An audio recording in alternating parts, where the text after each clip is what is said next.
gay, you're going to hell, because like that's a bad thing. And then obviously I unlearned that later on when I was about 15, 16, and I was like, fuck whoever doesn't like it. Like, I'm here, I'm queer, get used to it. I hit puberty really early when I was like 11 years old, and we talked about it earlier, but I just had these symptoms, just like these outbursts of emotions or just like overwhelming feelings that were really intense for me, and I didn't know how to identify those until I was like out of high school. So I was like 23, 24, and I realized like, oh, I was having panic attacks and depressive episodes when I was a kid, and I just realized what they were, because I didn't, obviously back then I didn't have the resources at my disposal to just, or even the mental wherewithal to be like, why do I feel like this? Because I was just attributing it to like, oh, puberty, crazy hormones, like blah. And really it's like, no, it's legitimate mental illness. Can you pinpoint a past trauma that has impacted your artistry in some type of way? Not getting into Ailey 2 after being at the Ailey school and being told by someone whose name I will not say that I was being considered for the second company. Like, he pulled me and one of my classmates aside and was like, I don't want to rile anything up in you, but I think there's some people looking at you two for Ailey 2. And my friend at the time was a freshman, so he was like, you're a little too young, so they can't take you just yet. But he looked at me and said, they're really interested in you. And I was pumped. I was like, oh, great, that's what I came to Ailey for. I wanted to be in Ailey 2, and then I wanted to be in the main company. And then, there's a sketchy figure who just got ousted from his position for some shady behavior, and I say shady behavior. So let's tie it back to what you said about that experience that you had at Ailey. So in one word, how would you say that impacted your mental health? In one word? In a phrase. It made me bitter. Bitter. Either bitter or jaded, or both, but it really it kind of struck something in me where I'm just like, I'm sorry, what?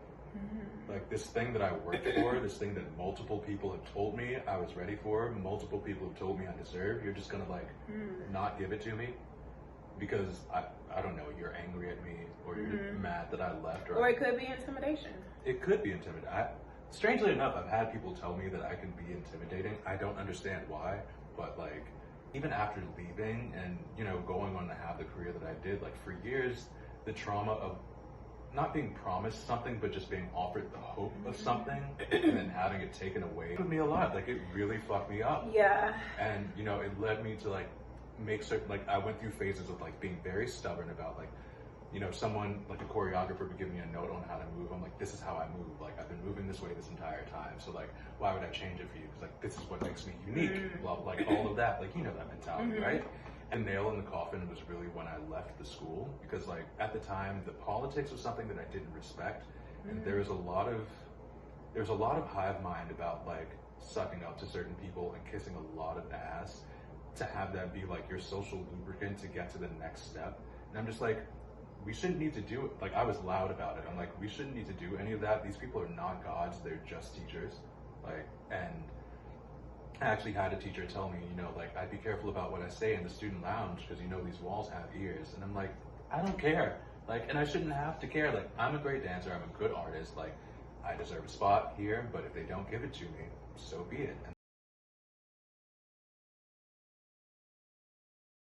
I am Greg Blackmon. I'm originally from Gary, Indiana. I'm currently based in Chicago, even though I will always call New York City home. My pronouns are he, him, although I'll answer to whatever, honestly, because I don't care that much.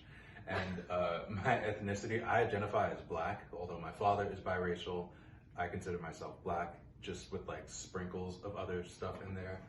Let's go back in time. So how did you even become an artist? What was the focus at the very, very beginning? Oh, that's going way back. Way back. Most people know me as a dancer, but I've been singing. He's an amazing dancer, by the way. He's done tons of pieces of mine, okay? All right.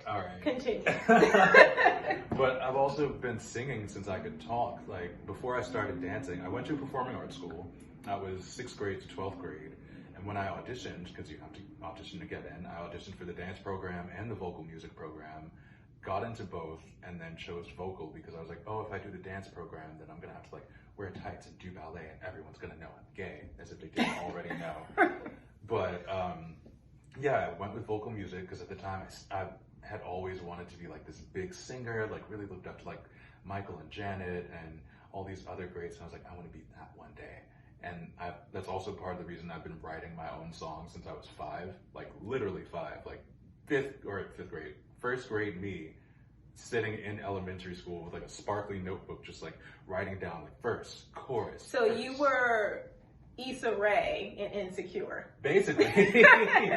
Except I really wanted to sing. And Were you like singing in the mirror like Issa? Not singing in the mirror, but anytime I was like in the car and the radio was on and it was a song I knew, especially if it was like Mariah Carey or anybody like that, I'm just belting my ass off, not a care in the world. Why don't you sing for the people right now? Absolutely. No, not right now. I've shifted my focus from dance to writing for now at least, just trying to make something out of it. And so I've got 2 pilots that I've finished writing. I'm working on my first feature. I wrote 2 horror shorts for the first time this year, both of which just kind of like fell out of my brain. I had never written horror before, like horror anything.